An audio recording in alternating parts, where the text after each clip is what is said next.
Hi అండి, నమస్తే. Video చూస్తున్న మహిళా సోదరీమణులందరికీ అంతర్జాతీయ మహిళా దినోత్సవ శుభాకాంక్షలు. ఇందిరా మహిళా శక్తి పేరు మీద ఈరోజు తెలంగాణ రాష్ట్ర ప్రభుత్వం అంతర్జాతీయ మహిళా దినోత్సవాన్ని పురస్కరించుకొని హైదరాబాద్లో మహిళా దినోత్సవ వేడుకల్ని నిర్వహించడం జరుగుతుంది. ఈ యొక్క నిర్వహణలో భాగంగా అంగన్వాడీ నోటిఫికేషన్, అదేవిధంగా మహిళలకి సంబంధించినటువంటి చాలా రకాల పథకాలని ఆవిష్కరించనున్నట్లు మనకైతే తెలుస్తుంది. దీనికి సంబంధించినటువంటి పూర్తి వివరాలని మనమైతే ఒకసారి ఇక్కడ చూద్దాం.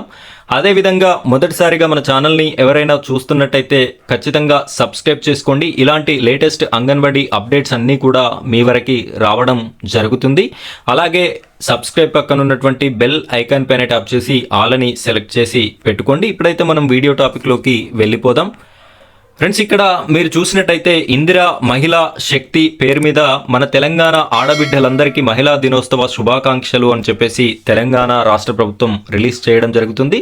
ఈరోజు పరేడ్ గ్రౌండ్స్, సికింద్రాబాద్లో ఉన్నటువంటి పరేడ్ గ్రౌండ్స్లో ఈ యొక్క మీటింగ్ అనేది జరుగుతుంది. ఇక్కడ మనం ఒకసారి చూసినట్టయితే మెరుగైన జీవన ప్రమాణాలు, వ్యాపారవేత్తలుగా మహిళలు స్వయం ఉపాధి అవకాశాలలో అందలం, ఆర్థిక స్వేచ్ఛ, ఇలాంటి పథకాలన్నింటినీ కూడా సీఎం రేవంత్ రెడ్డి గారు ఈరోజు లాంచ్ చేయడం జరుగుతుంది. మనకు గత 5-6 రోజుల నుండి మంత్రి సీతక్క గారు చెప్తున్నట్టుగా అంగన్వాడీకి సంబంధించినటువంటి నోటిఫికేషన్, పోస్టుల వివరాలు, ఎప్పుడు అప్లికేషన్ పెట్టుకోవాలి, ఎప్పుడు సెలక్షన్ ప్రాసెస్ ఉంటుంది అనే దానికి సంబంధించినటువంటి పూర్తి వివరాలు కూడా మనకు ఈరోజు సాయంత్రం 6 గంటల నుండి 8 గంటల మధ్యలో మనకు తెలిసేటటువంటి అవకాశం ఉంటుంది. దీనికి సంబంధించినటువంటి పూర్తి వివరాలు అక్కడ మీటింగ్ నడుస్తూ ఉండగానే నేను మీకైతే అప్డేట్ ఉంటే వీడియో అనేది చేసి పెట్టడం ఎప్పటికప్పుడు జరుగుతుంది. మీకు ఈ అప్డేట్స్ అన్నీ కూడా తెలియాలి కాబట్టి మన ఛానల్ని సబ్స్క్రైబ్ చేసుకొని పక్కన ఉన్నటువంటి బెల్ ఐకాన్ పైన ట్యాప్ చేసి ఆల్ అని సెలెక్ట్ చేసుకోండి. మీకైతే పూర్తి అప్డేట్స్ అన్నీ కూడా రావడం జరుగుతుంది. ఇక అంగన్వాడీలకి పోషణ్ కష్టాలు అని చెప్పేసి మరొక వార్తా ప్రక్రియని మనం చూస్తున్నాం. గ్రామీణ ప్రాంతాల్లో నెట్వర్క్ ప్రాబ్లంతో ఇబ్బందులు, పౌష్టికాహారం వివరాలు యాప్లో అప్లోడ్ చేయలేని పరిస్థితి, ఫీడింగ్ నిలిపేస్తామంటూ ఆఫీసర్ల ఒత్తిడి, ఆందోళనకు గురవుతున్న అంగన్వాడీలు, ఉన్నతాధికారులు ప్రత్యామ్నాయ మార్గాలు చూడాలని విజ్ఞప్తి. అయితే ఇక్కడ ఏర్పడినటువంటి పరిస్థితి ఏంటి అంటే, ఇదివరకు గర్భిణీ స్త్రీలకి ఇచ్చేటటువంటి గుడ్లు కానివ్వండి, అలాగే పౌష్టిక పౌడర్ కానివ్వండి, అదేవిధంగా ఆయిల్, పప్పు ఇలాంటి తదితర సామాగ్రి అయితే ఇవ్వడం జరుగుతుంది.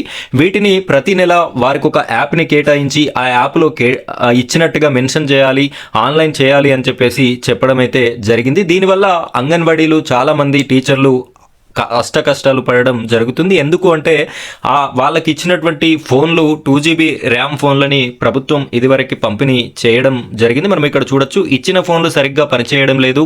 4 ఏళ్ల కింద ఇచ్చిన 2GB ర్యామ్ ఫోన్లలో పోషణ్ యాప్ డౌన్లోడ్ కావట్లేదు. నెట్వర్క్ ప్రాబ్లం కూడా ఉంది. వివరాలు నమోదు చేయడానికి ఇబ్బందులు ఎదురవుతున్నాయి. ఇలాంటి పరిస్థితుల్లో టీచర్లని ఒత్తిడి చేయకుండా ఆఫీసర్లు సమస్యను పరిష్కరించాలి.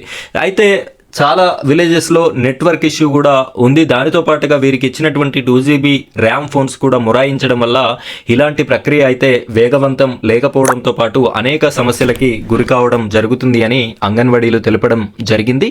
మన ఛానల్ నుండి కూడా ప్రభుత్వానికి విజ్ఞప్తి చేస్తున్నాం, వీరి యొక్క బాధని అర్థం చేసుకొని ఈ మార్గానికి బదులుగా వేరే ప్రత్యామ్నాయ మార్గాన్ని ఏర్పాటు చేయాలి అని చెప్పేసి మన ఛానల్ ద్వారా కూడా ప్రభుత్వానికి విజ్ఞప్తి చేయడం జరుగుతుంది. ఫ్రెండ్స్, ఇది అంగన్వాడీలకి సంబంధించినటువంటి లేటెస్ట్ అప్డేట్. ఎలాంటి చిన్న అప్డేట్ ఉన్నా అంగన్వాడీలకి సంబంధించిన ప్రతిదీ కూడా మన ఛానల్లో వీడియో అనేది చేయడం జరుగుతుంది. వీడియోని లైక్ చేయండి, అదేవిధంగా మన ఛానల్ని సబ్స్క్రైబ్ చేయండి, ఇదే విధంగా సపోర్ట్ చేయండి. Thank you friends, thank you very much.